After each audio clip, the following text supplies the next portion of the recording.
Freddie Gray was not too far behind that or before my son. And it's just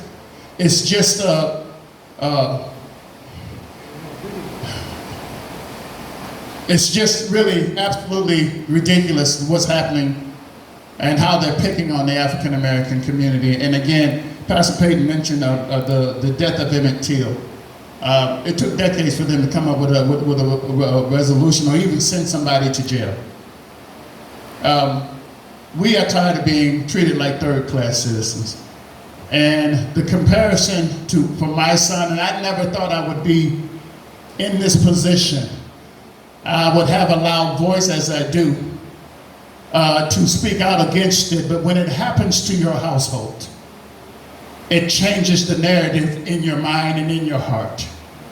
And so, yes, we're angry for decades of misuse and abuse by law enforcement who have been paid, our tax dollars pay them to protect and serve us. So, but we have to go through these emotional roller coasters because of and it goes back to training as well. It goes back to the training of these officers. A white officer that's working in the city of Detroit or New Orleans or a major urban city like Baltimore, first of all, they're scared of you. And secondly, they've been trained not to take anything from you. And I'm gonna give my own personal story. I was going from Detroit to back to Pontiac. I had to take Woodward all the way up. I was doing my radio show. And I saw the police at the Speedway gas station on Woodward and Maple. I said, oh, well, and it's a shame that every time we look at a police car, we get a little bit antsy on the inside. And so I said, okay, I'll have nothing to worry about, nothing's illegal. DWB, driving while black in a suburban city such as Birmingham, and we know that's one of the richest cities in the country. So I was on my way and I kind of moved over a lane and I looked up and he was right behind me. As soon as I got over, he turned on his lights.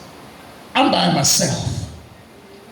Having had my son go through the same situation with the Detroit police, I began, as we used to say, shake like Don Knotts.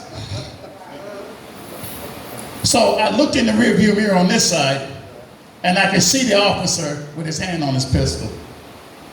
And I rolled down the window on this side, and the officer come up on this side. I said, let me say something to you, officer. I gave him who I was, but let me say this. It doesn't matter your title, your positioning, or your education. If they pull you over with an intent, that flies out the window. And I told him where I was coming from, who I was, and I said, I don't want it to be an incident where my family don't know where I'm at or I can't get in contact with them. I said, tell your officer to back off. I'm not going to do anything. And let me say this.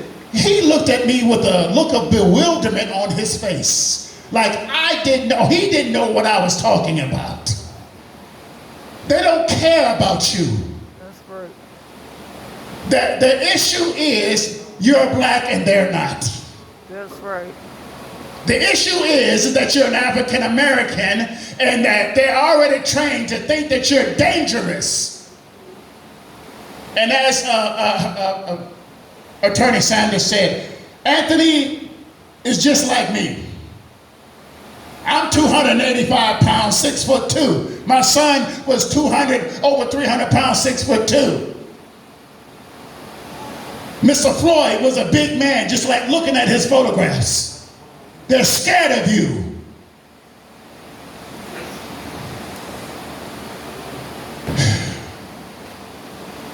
I'm fighting back a lot of emotion here, but yes, ma'am.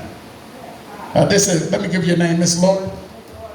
Miss Lori Parks from the from the National Action Network. Yeah.